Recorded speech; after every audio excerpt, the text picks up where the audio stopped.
Hello students, welcome to Unique Classes of Right Way. आज बच्चे हम लोग एमएमई 1 में अपना चैप्टर 1 स्टार्ट करने जा रहे हैं। और चैप्टर 1 में जो है उसका नाम है प्रीलिमिनरीज। प्रीलिमिनरीज का मतलब है कि हर चीज़, छोटे मोटे जो भी होते हैं 11 12 में आपने पढ़ा, और उनसे जो जो चीज़ें ज़रूरत है एमएमई को समझने के लिए, वो छोटे छोटे टॉपिक्स सबको इकट्ठे चैप्टर 1 में डाल दिया गया है।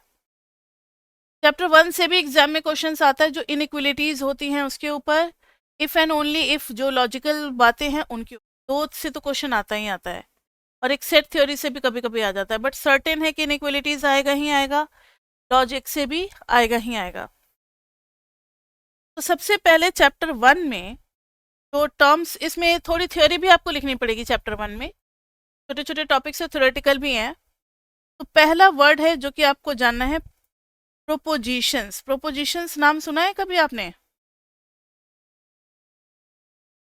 प्रोपोजिशन एक, प्रीपोजिशन मैंने नहीं कहा, वो इंग्लिश का पार्ट्स ऑफ स्पीच नहीं है, ये प्रोपोजिशन है। प्रोपोजिशन का मतलब होता है एनी मीनिंगफुल सेंटेंस। कोई भी मीनिंगफुल सेंटेंस को हम लोग कहते हैं proposition. Any meaningful, any meaningful sentence is called proposition. तो हम लोग हाइपोथेसिस भी बोलते हैं, हाइपोथेसिस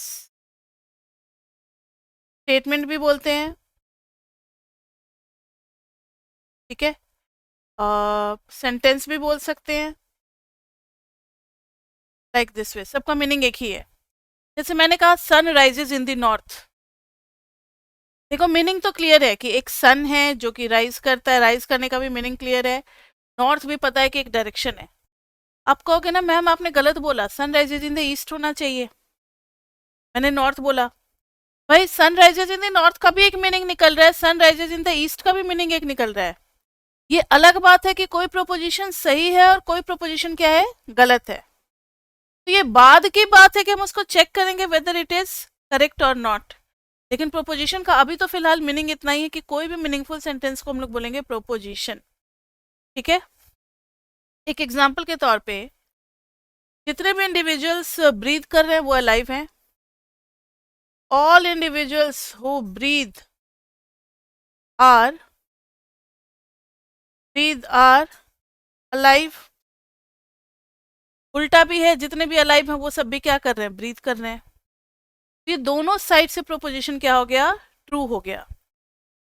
ये दोनों साइड से क्या हो गया, ट्रू हो गया। और इस प्रोपोजिशन को चेक करेंगे हम लोग एक छोटे से सैंपल के बेसिस पे, एक छोटा सा हम लोग सर्वे करेंगे के बेसिस पे। बहुत बड़े बड़े स्टेटमेंट को हम लोग चेक करते हैं कि कोई कंपनी क्लेम करती है ना, कोई कंपनी, कोई बॉडी, कोई ऑर्गेनाइजेशन क्लेम करती है, बड़े बड़े कॉन्ट्रैक्टर कंपनीज क्लेम करते हैं कि आपका फ्लाईओवर जो है वो 90 डेज में बन जाएगा, आपको एसी जो है उसका डिलीवरी जो है 1 साल के अंदर मिल जाएगा। तो इन बड़े बड़े डिसीजंस को, करोड़ों करोड़ों का टर्नओवर होता है, तो इनका जो डिसीजन होता है, इनको क्लेम को हमें चेक करना होता है।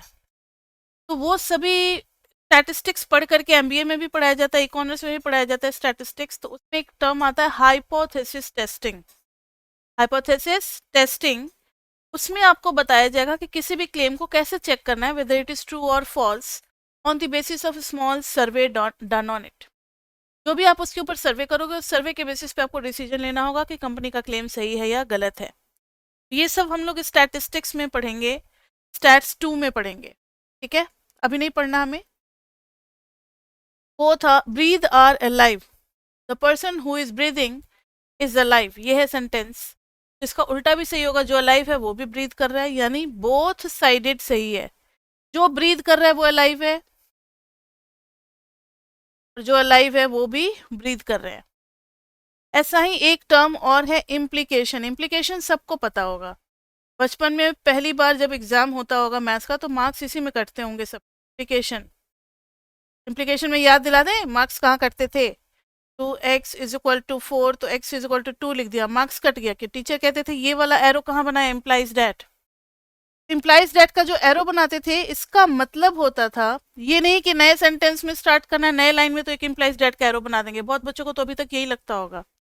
इम्प्लाइज डैट का मतलब है whenever the previous statement is true, the next will be automatically true. को हमें प्रूव करने की ज़रूरत नहीं है। यही मतलब होता है इम्प्लाइज डैट का। समझ में आ गई बात? Whenever the previous statement is true, the next will be automatically true. Implication में P implies Q. मैंने आपको पहले कहा कि ये थोड़ा सा थ्योरेटिकल है, तो थ्योरेटिकल के हिसाब से आपको लिखना भी होगा और समझना भी होगा। P implies Q का मतलब है कि whenever P statement is true, Q will be also true. No need to prove that. तो इसी बात को लिख लो, whenever P is true, Q is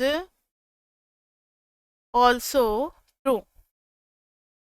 example के तौर पे अगर x 2 से बड़ा है तो 2x भी 4 से बड़ा होगा ही होगा, इसमें कोई डाउट नहीं है।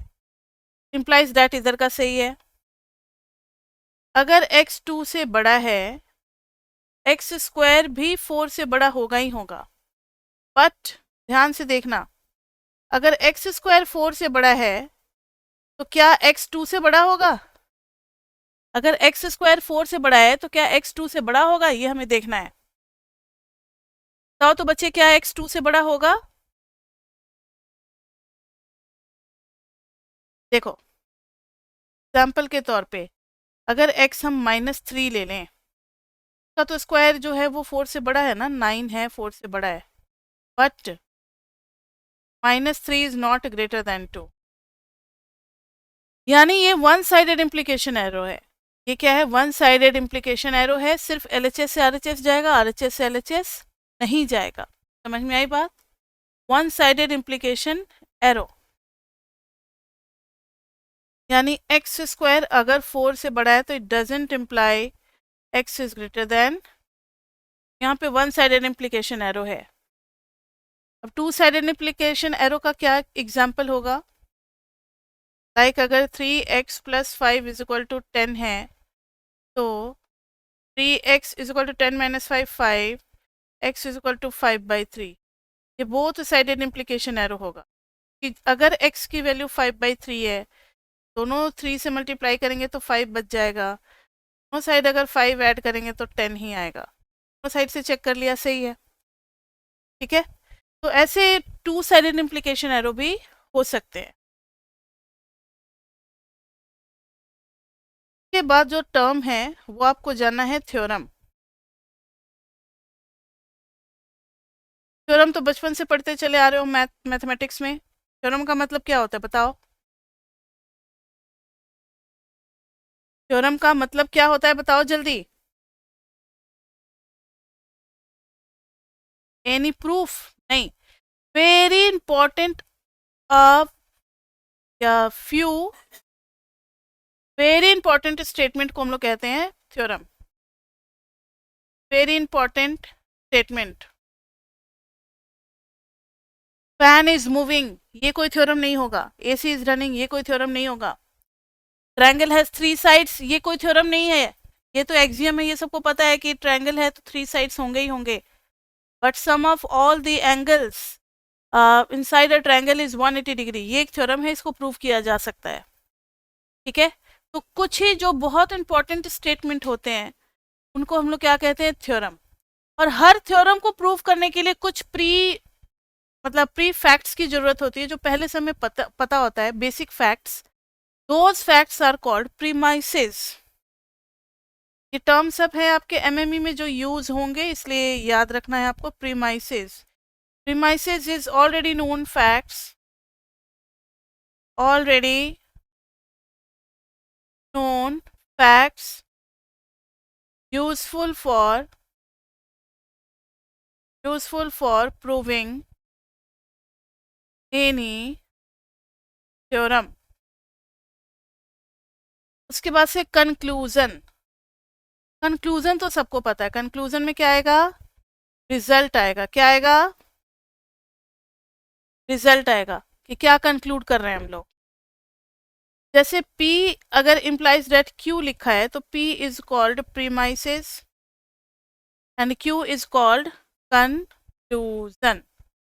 Q is called conclusion। ठीक है, premises and conclusion।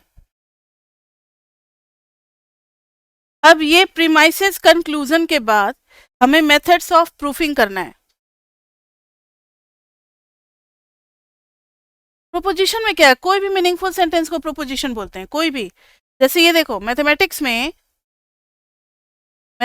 में ये एक प्रोपोजिशन है, ये एक दूसरा प्रोपोजिशन है, ये एक तीसरा प्रोपोजिशन है।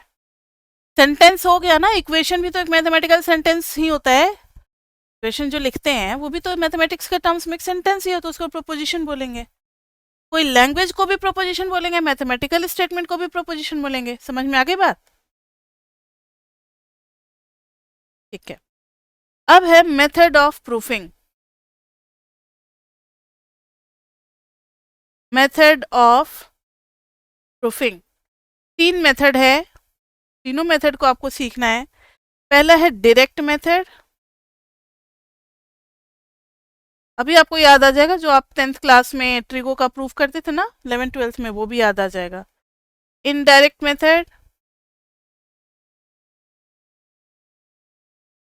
फिर है मेथड ऑफ कॉन्ट्राडिक्शन।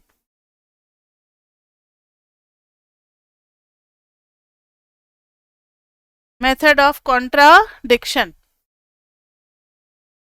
ध्यान से सुनो। डायरेक्ट मेथड, मान लो कि मेरे से राइट में चलोगे 2 किलोमीटर बाद आपको एक मेट्रो स्टेशन मिल जाएगा। तो मैंने आपको इंस्ट्रक्शन दिया, just you move right to me and after 2 kilometre you will get a metro station. इस इंस्ट्रक्शन को आपने फॉलो किया, आप 2 किलोमीटर गए, 2 किलोमीटर बाद आपको मेट्रो स्टेशन मिल गया। तो आपने कहा मैम, अब मैम की बात जो थी वो सही थी। इस तरीके से सोचना, इस तरीके से देखना को कहलाता है डायरेक्ट प्रूफिंग। यानी आप 11th 12th में भी 10th में भी आप लगाते रहे, आपको पता नहीं होता था कि कौन सा मेथड है। लाइक LHS में कोई टर्म है, आप उसको लिए और पूरा का पूरा RHS तक आप सॉल्व करते जा रहे हो। तो डायरेक्ट मेथड में क्या है कि वी स्टार्ट विथ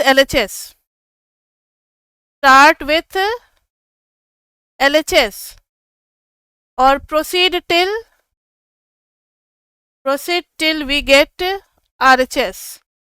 जब तक RHS नहीं मिल जाता तब तक हम पढ़ते रहते हैं। ये मेथड कहलाता है डायरेक्ट प्रूफिंग। समझ में आ गई बात? मतलब LHS में एक टर्म होगा, RHS में एक टर्म होगा, दोनों को प्रूफ करना होगा। P इम्प्लाइज Q वाला, तो P से स्टार्ट करेंगे और Q तक चले जाएंगे। इनडायरेक्ट मेथड में we start with not P and get not Q। इसका मतलब क्या है? मैंने कहा था आपको मेरे से राइट में चलने के लिए, लेकिन आप अपने से राइट में चले, यानी मेरे से लेफ्ट में आप चले गए। आप कहे कि नहीं, मैं राइट में नहीं जाऊंगा, मैं लेफ्ट में जाऊंगा। आप लेफ्ट में गए, 5 किलोमीटर तक चलते रहे, आपको मेट्रो स्टेशन नहीं मिला। तब आप क्या कहोगे? अरे मैं जब राइट में नहीं गया तो मुझे मेट्रो स्टेशन नहीं मिला, यानी सॉरी, मैं जब मैम के लेफ्ट में गया तो मुझे मेट्रो स्टेशन नहीं मिला, यानी राइट में जाता तो जरूर मिल जाता 2 किलोमीटर बाद। तो आपने नॉट P से स्टार्ट किया, आपको मिला भी नॉट Q, तो आप इस नतीजे पे पहुंचोगे, यानी अगर मैंने P लिया रहता तो मुझे Q भी मिल जाता। इस तरीके से सोचना, इस तरीके से आर्गुमेंट देना, ये कहलाता है इनडायरेक्ट प्रूफिंग। ठीक है। मेथड ऑफ कॉन्ट्राडिक्शन में वी एज्यूम इधर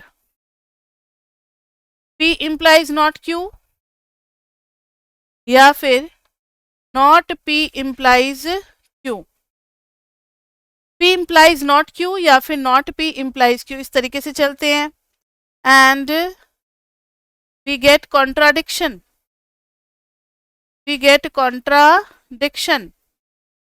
मतलब आपने पहले ही मान लिया कि नहीं, मैम गलत है, मैम के राइट में 2 किलोमीटर बाद मेट्रो स्टेशन नहीं है, मैम के लेफ्ट में 2 किलोमीटर बाद मेट्रो स्टेशन है। तो आप ये प्री एज्यूम करके चल रहे हो, आपने ये लेट कर लिया कि नहीं, मैम के तो लेफ्ट में है भाई 2 किलोमीटर बाद मेट्रो स्टेशन।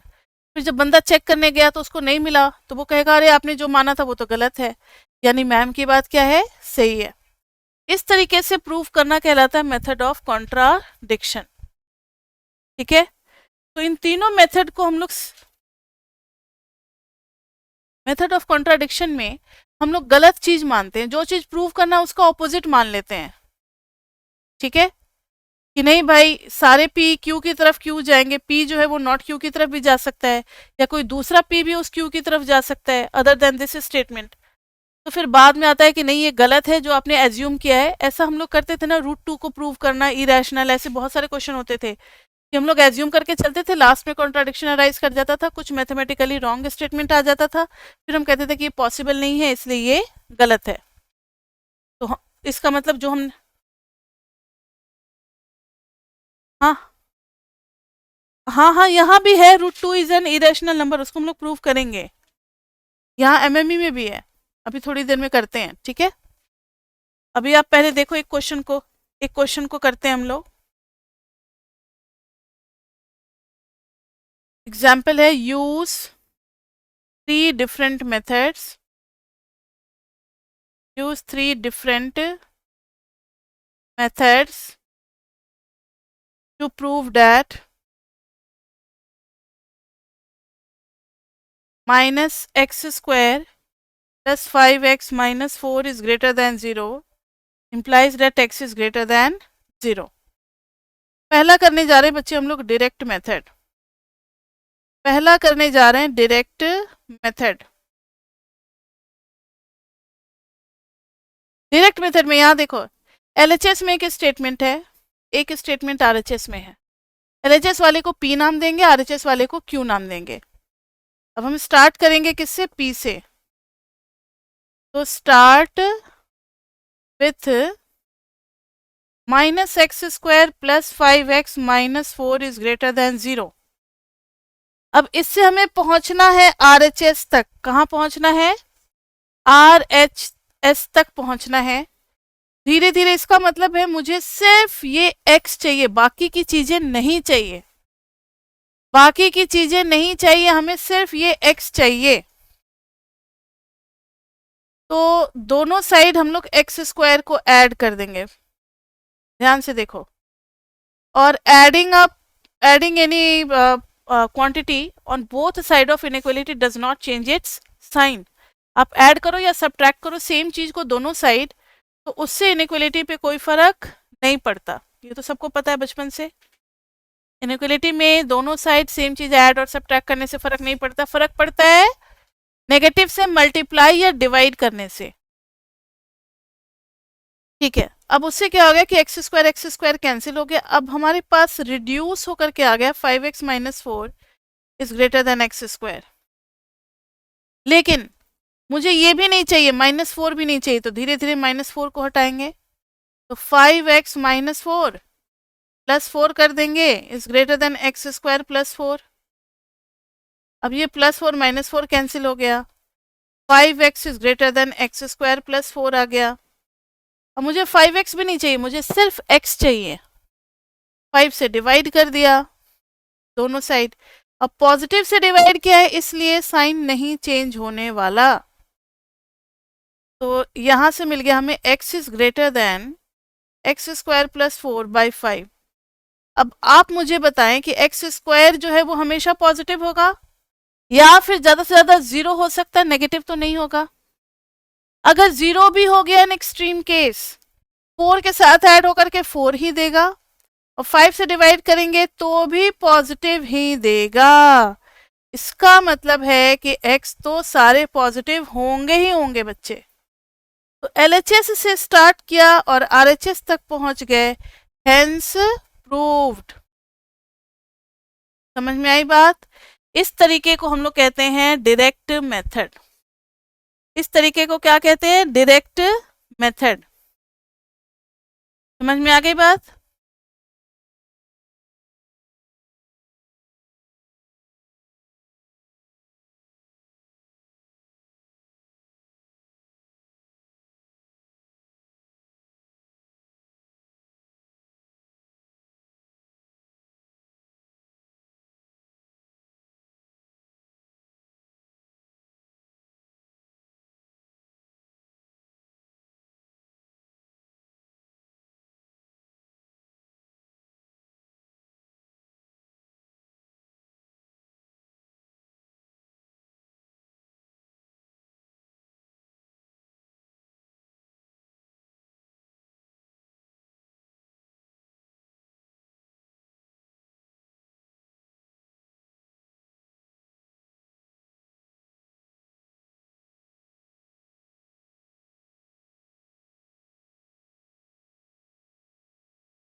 अच्छा, इतनी देर से जो बोल रहे थे, इनडायरेक्ट प्रूफ देखो बच्चे, इनडायरेक्ट प्रूफ में मैंने कहा था आपको कि नॉट पी से स्टार्ट करके नॉट क्यू तक जाते हैं, लेकिन उसको थोड़ा सा बदल लो, नॉट कहाँ गया, ये नॉट क्यू से हम नॉट पी की तरफ जाएंगे। इनडायरेक्ट प्रूफ में आपको क्या ध्यान देना है, नॉट क्यू से नॉट पी की तरफ जाना है। तो नॉट क्यू से स्टार्ट करेंगे, कर तो सकते हम नॉट पी से नॉट क्यू भी, लेकिन नॉट क्यू से नॉट पी ज्यादा अच्छा माना जाता है। तो यहां पर इनडायरेक्ट मेथड से हम लोग बढ़ने वाले हैं। तो जो हमें प्रूव करना है क्वेश्चन में, according to that this left hand side condition is p and right hand side condition is q. तो हम स्टार्ट करेंगे नॉट क्यू के साथ और पहुंचेंगे कहाँ, नॉट पी पे। देखो कैसे पहुंचते हैं। नॉट क्यू का मतलब क्या है, जो क्यू है उसका opposite meaning. If x is not greater than 0, इसका मतलब क्या होगा, अगर x 0 से बड़ा नहीं है तो इसका मतलब है कि x 0 से छोटा है या इज इक्वल टू भी हो सकता है। x is less than equal to 0, x is less than equal to 0, equal to भी आ जाएगा। अगर यहां पर इक्वल टू होता तो फिर इसमें नहीं आता। नॉट का मतलब होता है ऑपोजिट इन द सेंस। तो आ गया x is less than equal to 0, हम लोग लेकर के बढ़ेंगे। x नेगेटिव है, ध्यान रखना, x नेगेटिव है, देन धीरे धीरे 5x पे पहुंचेंगे। तो 5x भी क्या आ गया, नेगेटिव। जब x नेगेटिव है, दोनों साइड 5 से मल्टीप्लाई किए तो वो भी नेगेटिव ही रहेगा। और अगर मैंने इसमें कुछ नेगेटिव ऐड किया है तो इधर आ गया -4, इसका मतलब अभी भी ये नेगेटिव ही है, 5x -4। अरे भाई, नेगेटिव में नेगेटिव करेंगे तो अभी भी क्या होगा, ये लेस देन इक्वल टू 0 ही रहेगा। अब ध्यान से सुनो, फिर -x² भी ऐड कर देंगे।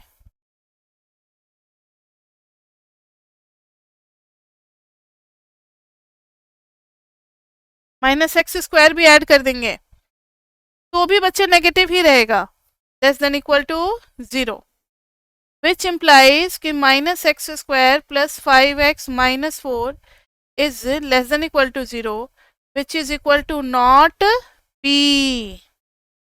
यानी हम नॉट q से स्टार्ट किए और पहुंच गए नॉट p पे। इसके पीछे लॉजिक ये होता है, इस स्टेटमेंट का मतलब है कि जब ये चीज पॉजिटिव है तो x भी पॉजिटिव है। तो हम लोग ये मान करके चल रहे हैं कि नहीं, कुछ नेगेटिव x के लिए भी ये चीज पॉजिटिव हो सकती है। जब नेगेटिव x लेकर के आगे बढ़ते हैं, ये पूरी की पूरी एक्सप्रेशन भी क्या आ रही है, नेगेटिव ही आ रही है। इसका मतलब कि एक्सप्रेशन पॉजिटिव सिर्फ पॉजिटिव x के लिए ही होगा। समझ में आई बात इनडायरेक्ट प्रूफ में, समझ में आया या नहीं आया?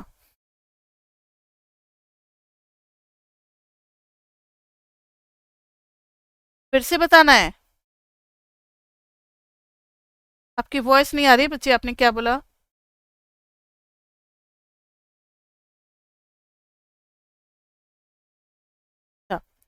इनडायरेक्ट प्रूफ में बच्चे हम लोग स्टार्ट करते हैं। देखो ध्यान से, इस स्टेटमेंट का मतलब क्या है कि जब भी ये वाली एक्सप्रेशन पॉजिटिव है तो x भी पॉजिटिव होगा।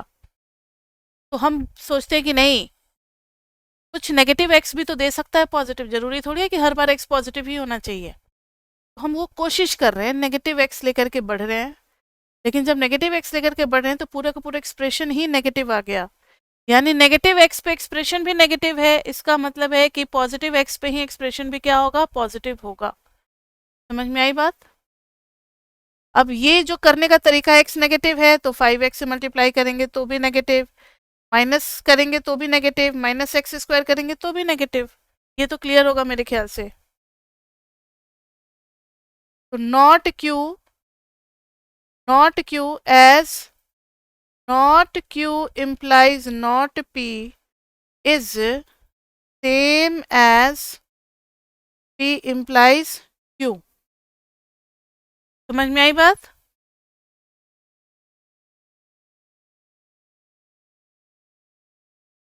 नहीं, कोई जरूरी नहीं है, कोई दूसरा एक्सप्रेशन होता। जैसे यहाँ -x² है, अगर ये +x² होता तब तो हम कुछ नहीं कह पाते ना, कि भाई ये तो चलो नेगेटिव है, लेकिन ये प्लस एक्स स्क्वायर हो सकता है ज़्यादा बड़ा हो, ये नेगेटिव में सपोज करो -20 आ रहा है, लेकिन ये 50 हो जाए या 25 हो जाए, तब तो फिर एक्सप्रेशन पॉजिटिव भी आ सकता था। समझ में आ रही है बात? तो इसलिए इसलिए जरूरी नहीं है कि हर बार ही ये चीज होगा। अगर वो स्टेटमेंट ट्रू है तब तो हर बार होगा, लेकिन अगर हमें चेक करना होगा तो कभी कभी गलत भी आ सकता है। मेथड ऑफ कॉन्ट्राडिक्शन, इसमें तो हम पहले प्री एज्यूम करते हैं, let the statement is not true. अब नॉट ट्रू के लिए किसी एक को चेंज करना होगा, दोनों को नहीं चेंज करेंगे, दोनों को चेंज करेंगे तब तो ये इनडायरेक्ट हो जाएगा। That is -x² + 5x - 4 positive है और x नेगेटिव है, ये हमने एज्यूम कर लिया कि x नेगेटिव के लिए ये पूरा एक्सप्रेशन क्या आ रहा है, पॉजिटिव आ रहा है। बट इफ x नेगेटिव तो फिर वही बात, 5x भी नेगेटिव, 5x - 4 भी -4 से छोटा यानी कि नेगेटिव, फिर उसी में -x² ऐड कर देंगे, -x² + 5x - 4 इधर आ जाएगा मतलब -x² -4 जो कि नेगेटिव ही आ गया। तो वी गॉट कॉन्ट्राडिक्शन। हमने तो भाई माना था कि नेगेटिव x के लिए भी एक्सप्रेशन पॉजिटिव आ सकता है। एक्सप्रेशन जब भी बोल रहे हैं, एक्सप्रेशन का मतलब ये है कि नेगेटिव x के लिए भी एक्सप्रेशन पॉजिटिव आएगा। हमने ये बिल्कुल क्लेम किया था, पहले मान लिया था, लेकिन जब सॉल्व करने चले तो उल्टा पड़ गया। x नेगेटिव लेकर के चल रहे हैं तो नेगेटिव आ जा रहा है, which is not greater than 0, तो कॉन्ट्राडिक्शन मिल रहा है। hence our assumption is wrong, hence our assumption is wrong। so अपने assumption को बदल डालेंगे, -x² + 5x - 4 is greater than 0 and x क्या हो जाएगा, वो भी ग्रेटर देन 0। समझ में आई बात? तो ये हो गए मेथड ऑफ प्रूफिंग। वैसे मेथड ऑफ प्रूफिंग पे अभी तक कोई क्वेश्चन नहीं आया है, लेकिन अगर आएगा तो इसी तरीके से आपको सोचना है कि यूज दिस मेथड लिखा हुआ आ सकता है, तो आपको वो मेथड लगाने होंगे। क्लियर बच्चे?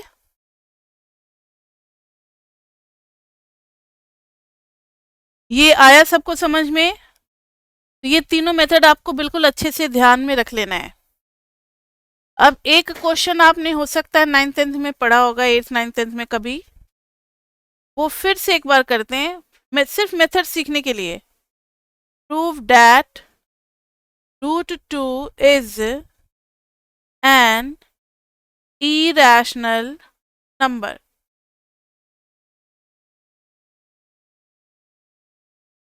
√2 एक इरेशनल नंबर है, ये भी हमें प्रूव करना है।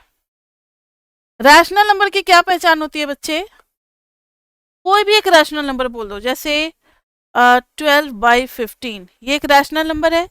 रैशनल नंबर में कहा जाता है कि ऊपर में इंटीजर, नीचे में इंटीजर और नीचे 0 नहीं होना चाहिए, वो रैशनल इंटीजर हो जाता है, सॉरी रैशनल नंबर हो जाता है। बिल्कुल सही है, लेकिन आप इसको और डिवाइड कर सकते हो। सिंपलेस्ट फॉर्म में क्या होगा, 3 4 जा 3 5 जा। तो अपने सिंपलेस्ट फॉर्म में जो दो फैक्टर्स हैं, this 4 and 5 are co primes. को प्राइम्स वैसे नंबर को बोलते हैं जिनका कोई भी कॉमन फैक्टर नहीं है, 1 को छोड़ करके। देखो पहले 12 और 15 वो दोनों को प्राइम्स नहीं थे, लेकिन वो अपने सिंपलेस्ट फॉर्म में भी नहीं थे। जब उनको सिंपलेस्ट फॉर्म में रिड्यूस किया गया, दोनों नंबर जो है वो हमारे को प्राइम्स आ गए। तो रैशनल नंबर हमेशा दो को प्राइम्स का क्या होगा, रेशियो होगा। ये बात दिमाग में सेट हो गया अच्छे से? तो लेट √2, अब √2 को हम लोग रैशनल नंबर मान रहे हैं, लास्ट में कॉन्ट्राडिक्शन आएगा तो कहेंगे वो रैशनल नहीं है, तो क्या बच गया, इरेशनल, क्योंकि दो ही ऑप्शन है, पूरे रियल नंबर को अगर 2 पार्ट में डिवाइड करोगे तो एक रैशनल बचेगा, और जो रैशनल नहीं है वो सारे इरैशनल की कैटेगरी में चले आते हैं। तो let root 2 be a rational number. अभी नंबर सिस्टम भी बताने वाले हैं।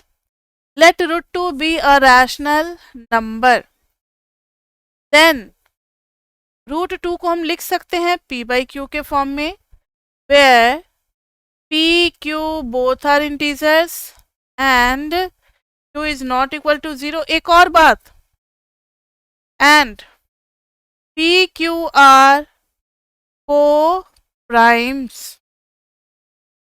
p q are co primes. ठीक है, इसको मान लिया हम लोगों ने, क्या मान लिया, 1।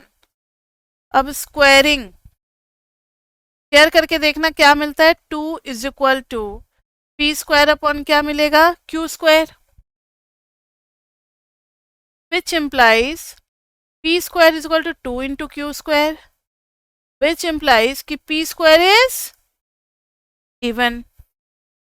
इवन किस हिसाब से, क्योंकि 2 से कोई भी चीज मल्टीप्लाई होता है तो रिजल्ट इज इवन, तो पी स्क्वायर भी हमारा हो गया इवन। ध्यान से सुनना, कोई भी ऐसा इंटीजर का स्क्वायर ले लो जो इवन हो, जैसे 64 तो 8 भी इवन है, 36 6 भी इवन है, 16 तो 4 भी इवन है, 4 तो 2 भी इवन है, तो which implies p is also even. ये बात अच्छे से दिमाग में सेट कर लो कि अगर किसी चीज का स्क्वायर इवन है वो खुद भी क्या होगा, इवन ही होगा। अब let p is equal to 2k where k is some integer। अब p की वैल्यू कितनी है ये तो हमें नहीं पता ना, p तो कुछ भी हो सकता है, तो मान लेते हैं 2k। p 2 होगा तो k 1 हो जाएगा, 4 होगा तो k 2 हो जाएगा, अपने आप के मैनेज कर लेगा p को रिप्रेजेंट करने में। अब इसको पुट कर दो, p को कहाँ पे, 1 में। Putting p is equal to 2k in 1, root 2 is equal to p by q, root 2 is equal to p by q तो 2k by q, फिर स्क्वायर करो तो squaring 2 is equal to 4 k square by q square, 2 is equal to 4 k square by q square, तो q square is equal to क्या मिल गया, 2k square, which implies q square is even, which implies q is also even। अब ध्यान से देखो, p even और q even, p even और q even, जब दोनों इवन तो इसका मतलब दोनों का कॉमन फैक्टर कम से कम एक 2 तो जरूर होगा। कोई भी 2 इवन होगा तो दोनों का कॉमन फैक्टर 2 तो जरूर आएगा, और एक कॉमन फैक्टर अदर देन 1 मिल जाने का मतलब है कि p और q दोनों को प्राइम्स नहीं है।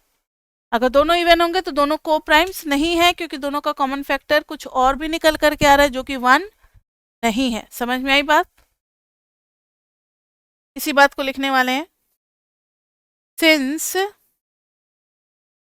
p and q are even, since p and q are even, so at least 2 is a common factor, so p and q are no more co-primes। p और q जो है वो co-primes नहीं होंगे, और जब co-primes नहीं होंगे तो हमारा assumption गलत हो गया ना। so our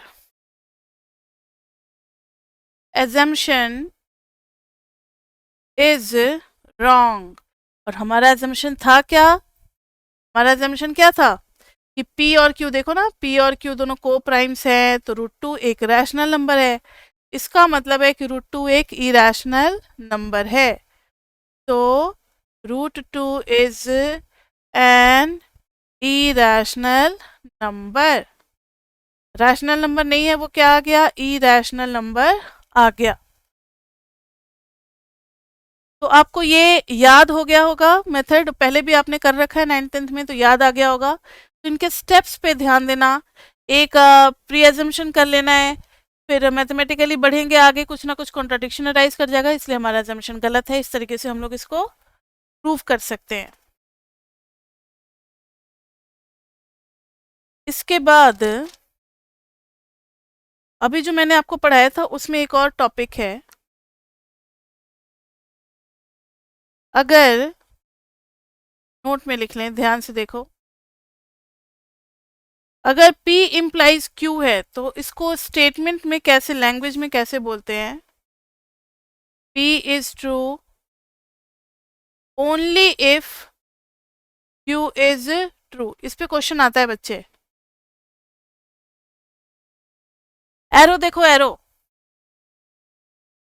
एरो देखो, P से Q की तरफ है एरो, तो हम लिखते हैं P is true if Q is true. अगर ऐसे एरो आ गया उल्टा, तो P is true if Q is true. आपको पता है किस पे फोकस करना है? ओनली इफ पे। ये फिल इन द ब्लैंक्स आता है पेपर में। ओनली इफ कब लिखेंगे? जब ये वाला एरो होगा। जब Q से P की तरफ होगा तो हम स्टार्ट तो P से ही कर रहे हैं, लेकिन इफ आएगा बीच में। और अगर दोनों साइड का एरो आ गया तो P is true if and only if Q is true. तब ये वर्ड आएगा इफ एंड ओनली इफ, अगर दोनों साइड का इंप्लीकेशन एरो आ गया तो। P और Q के बीच में अगर डबल इंप्लीकेशन एरो है तो इफ एंड ओनली इफ होगा। क्लियर बच्चे? तो इतना तो मैंने करा दिया, कुछ क्वेश्चन और कर सकते हैं हम लोग, फिर मैथमेटिकल इंडक्शन और इन सब पे आएंगे।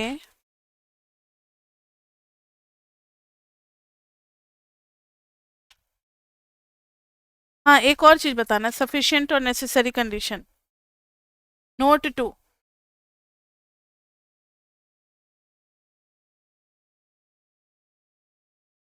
अगर P इम्प्लाइज Q आता है, एक तो आता है ये फिल इन द ब्लैंक्स करने के लिए पेपर में,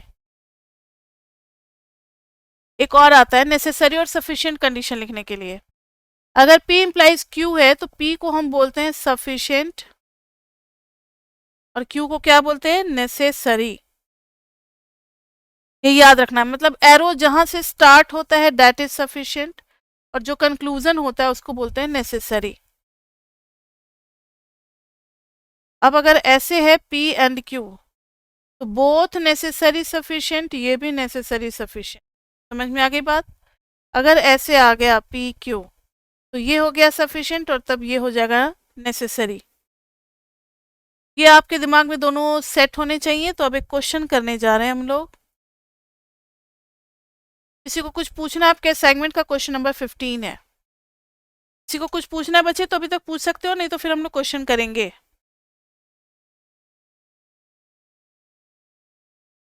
तो ध्यान से देखो, a x is equal to √4, बीच में है fill in the blanks, x is equal to 2। फिर है b part, x square is greater than 0, बीच में है fill in the blanks, x is greater than 0। C part, x square is less than 9, fill in the blanks, x is less than 3। वही लिखना है if, only if and only if, इस तीनों option में से ढूंढना है। x into x square plus 1 equal to 0, bracket x is equal to 0। Last होगा x into x plus 3 is less than 0, इधर आ जाएगा x is greater than -3। करें? ध्यान से देखो, फर्स्ट क्वेश्चन के लिए जो बच्चे मेरे से लाइव पढ़ रहे हैं उन्हें पता होगा कि पहले हम लोग चैप्टर 2 पढ़ाते हैं, तो चैप्टर 2 में मैंने ये बातें बता दी हैं। लेकिन हो सकता है कि रिकॉर्डिंग वाले बच्चे पहले चैप्टर 1 ही खोले, तो एक बार फिर से मुझे ये बताने दो। अगर x square is equal to 25 है तो आप x is equal to plus minus 5 दोनों लोगे, क्योंकि आपने स्क्वायर रूट किया तो आपको पॉजिटिव और नेगेटिव दोनों मिलेंगे। लेकिन अगर x is equal to root 25 है तो फिर x is equal to plus 5 ही होगा, क्योंकि पहले से अगर रूट लगा करके दिया हुआ है तो पॉजिटिव होगा, बस नेगेटिव नहीं ले सकते। और अगर x is equal to minus root 5 है तब तो x is equal to minus 5 ही होगा, तब तो x is equal to minus 5 ही होगा। समझ में आ गई बात? एमएमई में आज के बाद से आप याद रखो कि कॉलेज में आ गए हो, अगर x square is equal to something को आप खुद सॉल्व कर रहे हो तो आप प्लस माइनस दोनों लोगे। लेकिन अगर पहले से रूट लगा करके दिया हुआ है तो आपको पॉजिटिव लेना है, पहले से रूट के बाहर में अगर माइनस लगा करके दिया हुआ है तो आपको सिर्फ नेगेटिव वाली वैल्यू ही लेनी है। तो उस हिसाब से अगर x is equal to root 4 है तो पॉजिटिव ही लेंगे तो 2 आएगा। तो from this side arrow true है, सही है। अब ध्यान से देखो, अगर x इज इक्वल टू 2 है, x is equal to root 4 भी लिख सकते हैं, बिल्कुल सही है। साइड का एरो भी सही है, यानी दोनों साइड का एरो हो गया। तो यहां पर आ जाएगा if and only if and only if. और इफ एंड ओनली इफ में दोनों होते हैं नेसेसरी सफिशिएंट दोनों होते हैं। क्लियर? दूसरा देखो, दूसरा और अच्छे से समझ में आएगा। अगर एक्स स्क्वायर ग्रेटर देन 0 है तो जरूरी नहीं कि एक्स भी पॉजिटिव हो।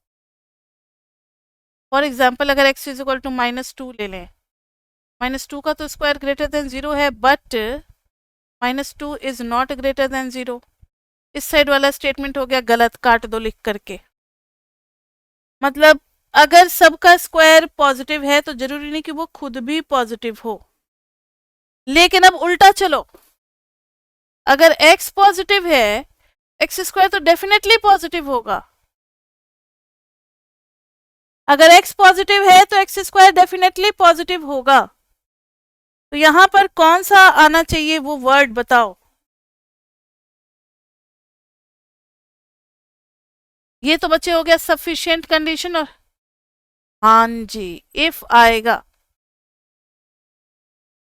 हाँ, इसके लिए इफ आएगा क्योंकि एरो अब राइट से लेफ्ट की तरफ है, बीच में हम लोग क्या डालेंगे, इफ। नेक्स्ट वाला करना चाहोगे, सी करो तो जरा, 1 मिनट का समय दे रहे हैं बस। अब हो गया तो जरा मैच करो आप लोगों ने सही किया या नहीं। सी में क्या लिखा है ये बताओ मुझे वर्ड।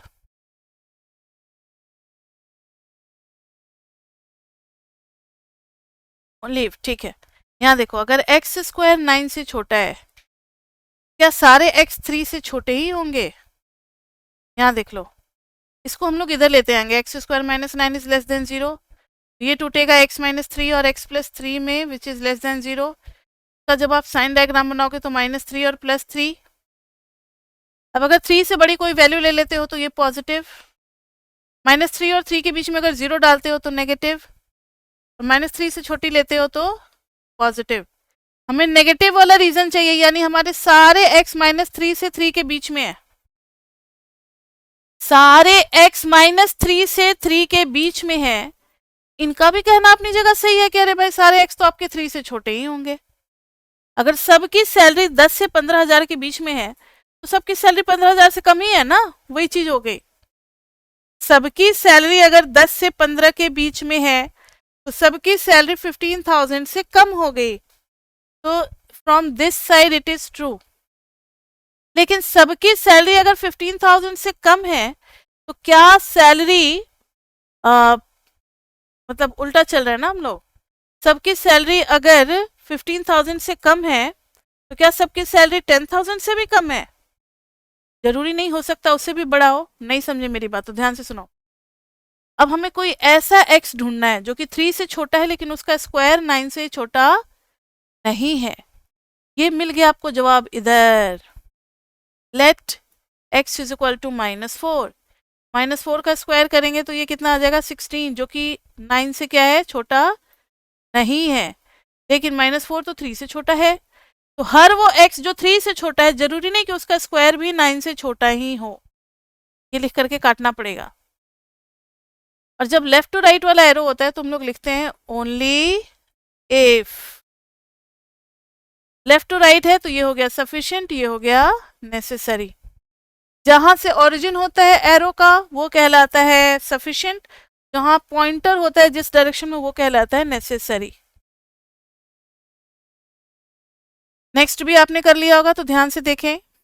इसको सॉल्व करोगे तो x into x square plus 1 is equal to 0। अब ध्यान दो, एक्स स्क्वायर प्लस 1 तो कभी 0 हो ही नहीं सकता। क्यों नहीं हो सकता? क्योंकि एक्स स्क्वायर हमेशा पॉजिटिव होगा, x square plus 1 is never equal to 0, तो बस एक ऑप्शन बचा, एक्स को ही 0 होना पड़ेगा, यानी इस साइड का एरो सही है। अब इधर देखते हैं, अगर x 0 है तो क्या x into x square plus 1 भी 0 होगा? तो हाँ जी बच्चे, होगा 0। साइड का भी सही है, तो यहाँ क्या लग जाएगा, इफ एंड ओनली इफ। ये भी नेसेसरी सफिशिएंट, ये भी नेसेसरी सफिशिएंट। क्लियर बच्चे?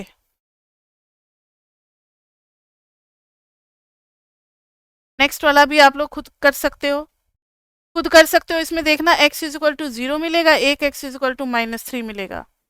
दोनों को नंबर लाइन पे अरेंज कर दो। 0 से बड़ी अगर कोई वैल्यू डालते हो तो ये पॉजिटिव और ये भी पॉजिटिव। -3 और 0 के बीच में अगर डालते हो, जैसे -2, ये पॉजिटिव लेकिन ये नेगेटिव, तो नेगेटिव आएगा। और -3 से इधर तो पॉजिटिव आ जाएगा। हमें चाहिए क्या? नेगेटिव चाहिए, यानी सारी वैल्यूज -3 और 0 के बीच में है। तो yes, all the values are greater than -3, -3 से बड़ी वैल्यू है ना, तो ये सही है। लेकिन क्या सभी ऐसी वैल्यूज जो -3 से बड़ी हैं, क्या वो ये चीज एक्सप्रेशन नेगेटिव दे रहा है? आपको जवाब मिल गया इस side, no.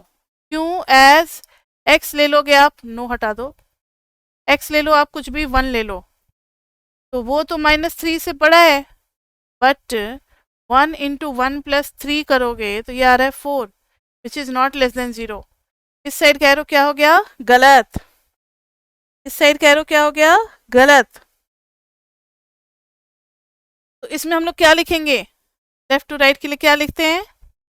Only if, and this is sufficient condition, and this is necessary condition. हाँ जी, अब ध्यान से मेरी बात सुनो।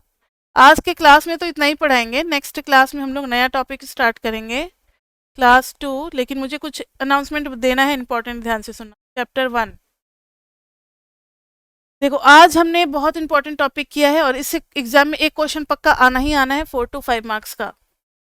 लेकिन अभी जो हमने 5 पार्ट्स किए हैं ABCDE, ये सब थोड़े इजी इजी से थे, जिसके लिए हमें कोई और चैप्टर पढ़ने का ज़रूरत नहीं है। लेकिन एग्जाम में जब क्वेश्चन आएगा तो वो पूरे सिलेबस से होगा। मेरी बात समझे या नहीं? मैक्सिमा मिनिमा भी होगा, कॉनकेव कॉन्वेक्स भी होगा, एसिम्प्टोट, बहुत कुछ होगा, टेंजेंट नॉर्मल, सबके बारे में बातें होंगी। मतलब पूरे सिलेबस में से जितना भी आप थॉरो पढ़े रहोगे उसी को स्टेटमेंट बना करके इफ एंड ओनली इफ ये सब लिखने को देंगे। इतना इजी आपका एग्जाम में क्वेश्चन नहीं होने वाला है जो भी हमने किया है। ये तो छोटे छोटे मैथमेटिकल स्टेटमेंट से किए ना, वहां कुछ ऐसे लिखा रहेगा, if x not is point of maxima then right hand side पे कुछ स्टेटमेंट रहेगा, if x not, if f x is increasing, right hand side पे कुछ और स्टेटमेंट लैंग्वेज लिखा रहेगा। तो ये सब हम लोग तब डिसाइड कर पाएंगे जब हम लोग पूरा सिलेबस पढ़ेंगे। तो इसके जब पीपी में आप जाओगे, पीपी में कुछ क्वेश्चन हो सकता है कि अभी आपसे ना हो चैप्टर 1 में, क्योंकि हमने पूरा सिलेबस नहीं पढ़ा है। एग्जाम में जब आता है तो पूरे सिलेबस में से ढूंढ ढूंढ करके स्टेटमेंट को बना करके ये देते हैं, फिल इन द ब्लैंक्स। समझ में आ गई मेरी बात? ये हमेशा क्वेश्चन नंबर 1 या 2 में ही आ जाता है, 1 में ही आ जाता है ये वाला क्वेश्चन। तो ये इतना बच्चे हम लोगों ने कर लिया। नेक्स्ट क्लास का टॉपिक हम आपको बताते हैं, ताकि जो बच्चे पढ़ के आना चाहते हैं वो पढ़ के आ सकते हैं। मैथमेटिकल इंडक्शन लेंगे, मैथमेटिकल इंडक्शन, फिर पढ़ेंगे नंबर सिस्टम,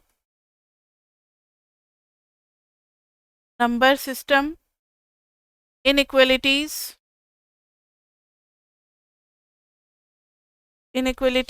और फिर इंटरवल होगा। अच्छा, इनइक्वलिटीज नहीं, पहले एब्सोल्यूट वैल्यू हो, पहले एब्सोल्यूट वैल्यूज में बहुत सारे प्रूव हैं। टाइम बचेगा तो फिर और आगे हम लोग चलेंगे, इनइक्वलिटीज लेंगे, इंटरवल लेंगे, उसके बाद से फिर आ जाएगा हमारा सेट थ्योरी। तो हार्डली 2 क्लास और लगेगा, कम से कम 2 क्लास, ज़्यादा से ज़्यादा 3 क्लास, फिर चैप्टर 1 का कॉन्सेप्ट्स भी हमारा कंप्लीट हो जाएगा। तो आज के लिए इतना ही बच्चे, फिर मिलते हैं हम लोग नेक्स्ट क्लास में इन टॉपिक्स के साथ। तब तक के लिए bye bye, bye bye, bye bye.